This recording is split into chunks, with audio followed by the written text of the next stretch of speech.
Welcome to Life L'Chaim. On today's program, host Lee Lazerson talks with Luis Fleischman, adjunct professor of sociology and political science at Florida Atlantic University, about his book, Latin America and the Post-Chavez Era. We'll return right after these messages.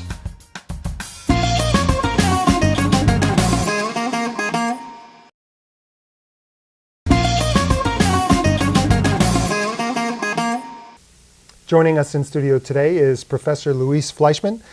Professor, just to give an overview of what your credentials are, you are advisor for Western Hemispheric Affairs for the Center for Security Policy, and I know you're an adjunct professor in sociology and political science at Florida Atlantic University, and you are author of Latin America in the Post-Chavez Era. Professor Fleischman, thank you very much for joining us on To Life L'Chaim. Thank you so much for inviting me to this program. Our pleasure. I'm honored. Our pleasure, sir. I wanted to talk to you about, certainly your book deals with Latin America as a whole, but centers around Chavez in Venezuela. So I wanted to have a better understanding of how did Hugo Chavez rise to power in a modern country like Venezuela? Well, this is a very interesting question where I deal in the first part of my book. Mm-hmm. Very often people tend to think that the reason why Chavez comes to power is just a pure economic reason. But in fact, very often we have economic crisis, and that doesn't necessarily brings about the abolition of one regime, doesn't bring about like a radical change. As it happened in Venezuela. Even though Chavez was elected, he later promoted a total radical change that totally broke with the political tradition of Venezuela. The reason why Chavez was able to galvanize such the public in support of what is called his revolution is because there were a number of factors that came together and accumulated and added up. The most important thing, in my opinion, was the crisis of legitimacy of the democratic elite. Mm-hmm. They were seen as oligarchic, they were seen as distant, they were seen as not attending the organized groups that were placing demands, and they were seen as corrupt. Remember that for 40 years Venezuela was ruled by a two-party system. In other words, was a coalition of two parties that, thanks to oil and redistribution, were able to survive for a long time. After 40 years, the strong economic crisis in Venezuela eventually brought together also a crisis of legitimacy of that two-party system that has been in existence since basically 1958. So that's the reason why Chavez comes to power, emerges as the leader, the charismatic leader that was going to break with the past and create like a new order. Of course, many people were misled and deceived. But obviously Chavez took advantage of this situation. Now, I would say that this situation was even worse in countries like Ecuador or Bolivia, where there was a similar crisis and even worse. And this is why you had two charismatic leaders or two leaders that came up with a Chavista blueprint. Right. There, the indifference of the political elite to the constituencies was even worse, and that explains also the rise of similar regimes. When I say similar, it means they are not identical, but they are pretty similar to the Chavez regime, emerged precisely because of the same reason. There was a crisis of legitimacy of the old order. Right, but in Venezuela, certainly the economic conditions pre-Chavez were not the greatest, even though it was a democratic nation. Correct. They were suffering from very high inflation and high unemployment prior to him taking over. And then I know in some of my research, at least in the beginning of his presidency, he brought a lot of that down. Right? Am I correct in what I saw online? Well, let's put that way. For a country that depends on the price of oil, as Venezuela, you know, eventually the price of oil is determined by OPEC, some sort of international. when the prices of oil went down and and redistribution was too much, there was like a kind of gap between the expectations of the people and what the government could deliver. But on the other hand, let's put it that way, Venezuela's economy is mostly based on oil. Oil was in the hands of the state, since the 1970s, basically, and the state actually used those oil revenues to distribute. Now, as long as the economic situation was good, remember there was a time where many people immigrated to Venezuela from other Latin American countries because it was like a richer country than the average. But eventually, I think Venezuela doesn't have a very strong infrastructure. It doesn't have a very strong private sector, and now even less. Now, the reason why Chavez was able to somehow be more successful, if you wish, is because the prices of oil actually went up at the time Chavez came to power. And what he did is he even made that redistribution even more, increased the redistribution, and at the same time was more sloppy. Never invested in alternative infrastructure. So much of the economy had to deal with that there was this oil strike that was going on at the time, and that had a lot to do with what preceded and how down the economy was before he was able to take over. But the oil company strike was due to the fact that Chavez was firing the previous employees. He fired the whole professional apparatus of the oil giant and introduced his own political people. Like, for instance, the person who heads PDVSA, which is the major oil giant, is a very symbolic figure. His name is Rafael Ramirez, and he's the first cousin of Ilich Ramirez Sanchez, also known as Carlos the Jackal. That shows the radical nature of the Chavez regime. The Chavez regime was a political regime, was not an economic regime. The economic program mattered less than the consolidation of a revolution, which is basically accumulation of power in the hands of the executive. Translates into the accumulation of power in the hands of the president. You know what I mean? Right. For him, was more important to create what he called the Bolivarian Revolution and consolidate the power of the president. You know what I mean? So sure. Chavez was not concerned about economic profit so much, and this is typical of totalitarian regimes, by the way, making non-rational decisions in the name of power. Right. Well, we're going to take a break, and when we come back, I want to. There's obviously a lot to address from your book, but certainly the influences of Iran and Hezbollah, as well as the Russians and Chinese, and how that affects politics within this hemisphere, are very important to discuss. Okay. We will discuss. We'll be right back.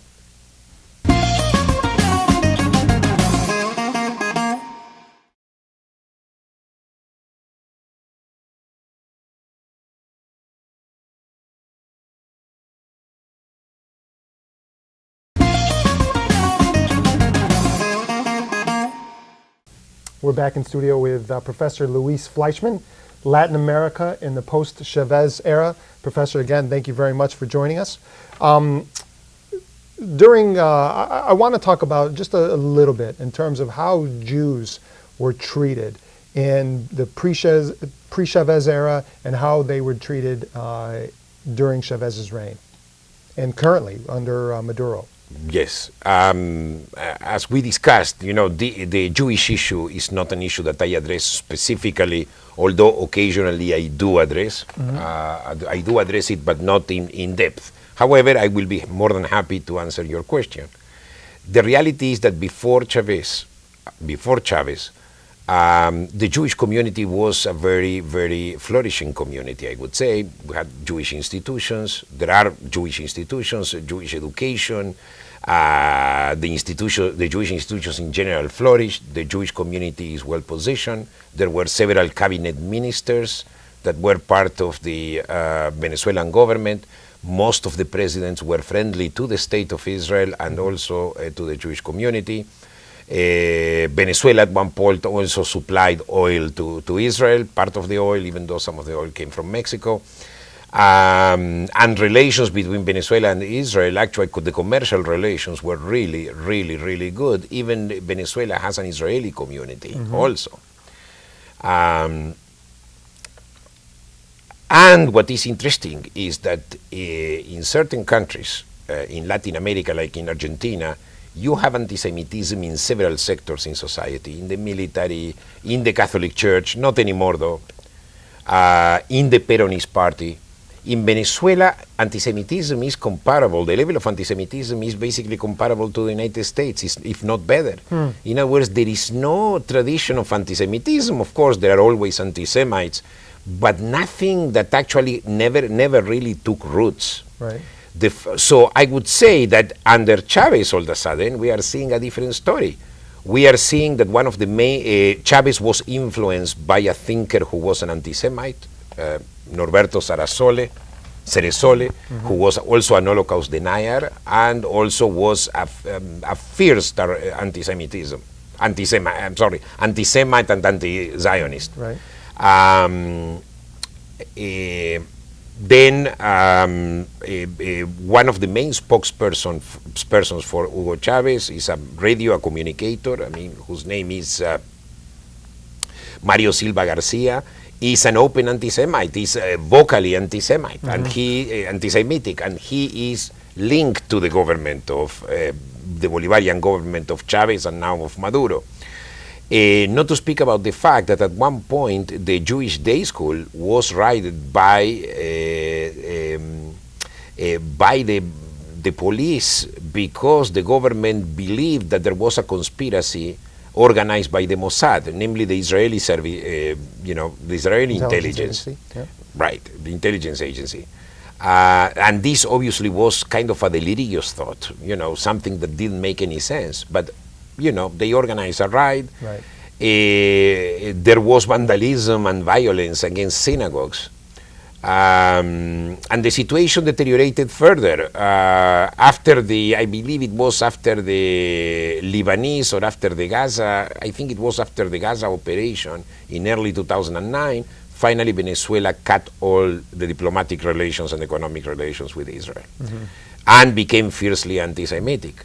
Not to speak about the fact that Chavez also developed close relations to Iran, and the reason why he developed close relations to Iran is related to his own anti-Americanism. Right. But also, Chavez and Chavismo in general took a lot from the anti-Semitism of the Islamic Revolution in Iran. I think one of the... So, of course, the government of Maduro now is denying that they are they're anti-Semitic, but on the other hand, we know, the elements are there. Maduro says that his family roots are Sephardic Judaism. Maduro is a Jewish last name, a Sephardic last name. He claims that his grandparents, on the mother's side and on the father's side, are Jewish. Right. And certainly, one of your book does a wonderful job at pointing out the strategic reasons of why Venezuela and other Latin American and Caribbean countries have strategically aligned with, whether it be Iran or why China or Russia, those countries have aligned with other countries in Latin America. Absolutely. It paints that picture. Certainly for Chavez, his reasons to align with Iran and Hezbollah are? Very interesting. I think there are a number of reasons why Chavez actually has an alliance with Iran. The first one is ideological affinity. That means both are revolutions, all right? The Islamic Revolution and the Bolivarian Revolution are both revolutions, and they are transnational revolutions. They are revolutions that go beyond Venezuela, go beyond Iran, and they are trying to spread it out outside. But most importantly, what both share is the common enmity to the United States. So, obviously, Iran, or the Islamic Revolution, seeks to reduce the influence of the United States, if not destroy it. The Bolivarian Revolution sought and still seeks to totally reduce the influence of the United States in the Western Hemisphere, namely in Latin America. But there is more, and this is what I explain in my book. Right. Iran is using Venezuela and his allies in order to avoid sanctions, because Iran is currently under a regime of sanctions, international sanctions, and they are seeking to avoid those sanctions through the banking system of Venezuela, of Ecuador, and of Bolivia. Well, I'm going to cut you off there because I want you to come back and explain that just in a little bit more detail, and we need to break. So we'll be right back.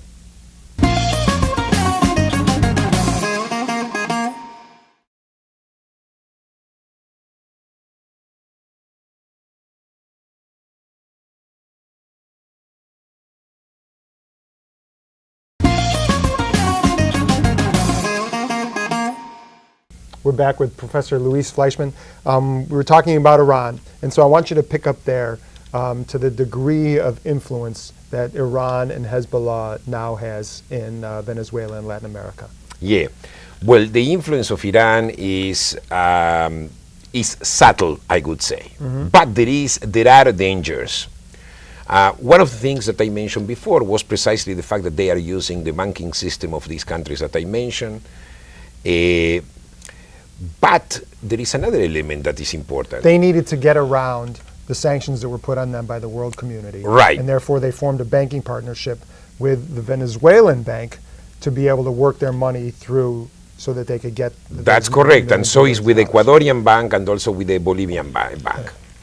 Then we have a second element that this is a scenario that I present in my book, is if Iran develops... Venezuela today is the second best ally of Iran after Syria.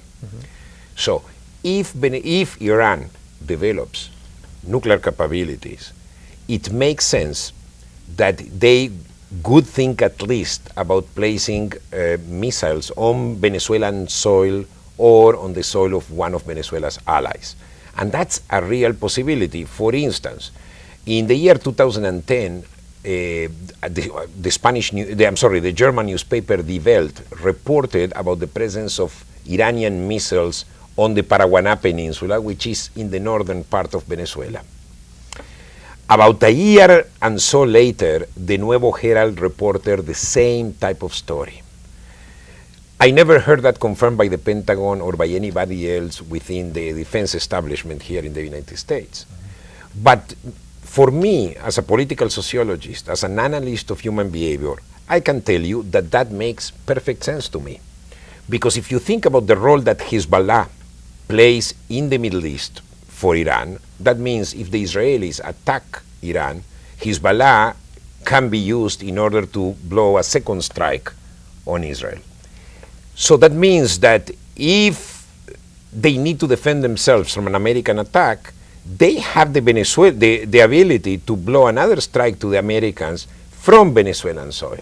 So that's a scenario. I'm not saying that has happened already, but in my opinion, the defense establishment needs to take that scenario into account. There is no question.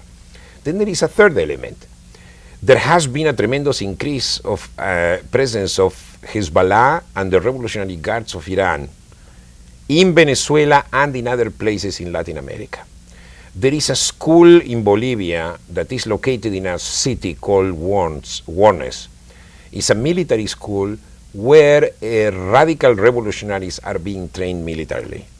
Some reports have pointed out that there are between 50 and 300 members of the Revolutionary Guards in that military base in Bolivia. Is it radical Islamic training, or is it just radical? No, it's radical. I think it's very difficult for radical Islam to take root in Latin America as an ideology. You know, it will never. I mean, there are religions that are by far more successful in Latin America, like Christian evangelism, for instance, the Christian evangelicals.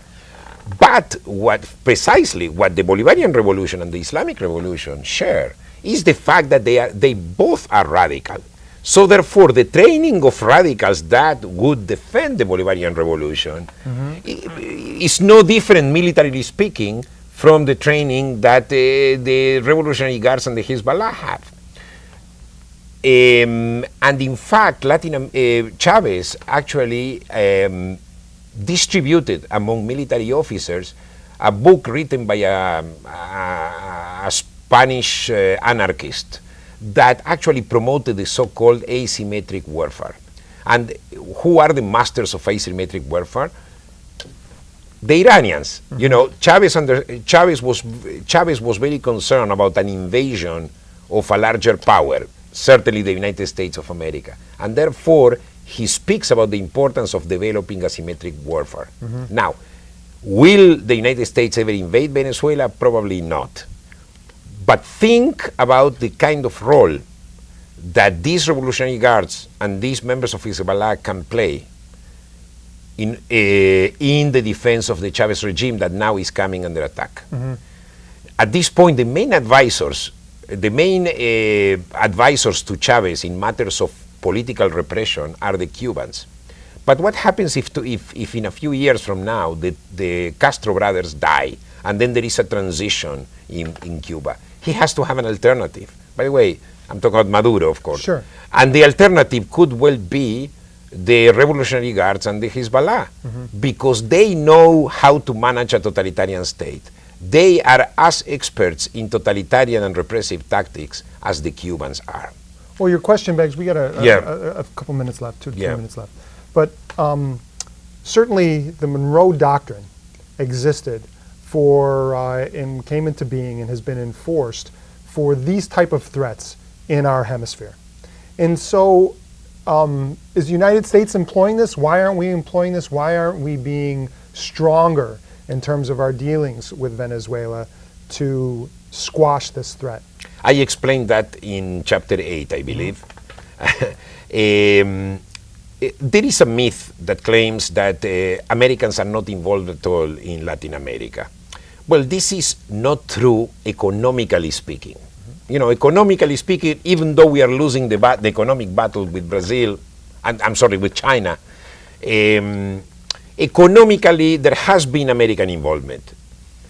Like, for instance, Biden traveled already several times to Latin America, and Hillary Clinton when she was Secretary of State. But the problem is that it's too focused in economics, and there is this belief that at this point the American establishment doesn't recognize the threat coming from Chavez, doesn't recognize the importance of promoting democracy in Latin America. The rest of the Latin American countries at this point, with some exceptions, are protecting the Bolivarian regime in Venezuela because they believe that's a progressive type of regime. And of course you have in Latin America other regimes, including in countries such as Brazil, that are also lefty. Right. But they are more social democrats. They are not like revolutionary and dictatorial like Venezuela. Right. But they still see them.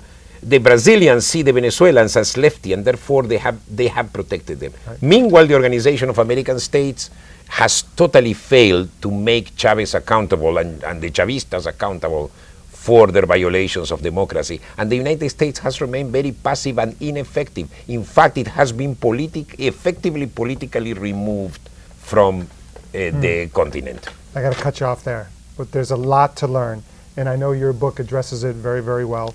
Luis Fleischman, Latin America in the Post-Chavez Era. Sir, thank you very much for joining us today. Thank you for this invitation. A pleasure. Bye-bye. That's our show for today. Please be sure to visit our website at tolifel'chaim.com. Thank you very much for joining us, and remember, to life l'chaim.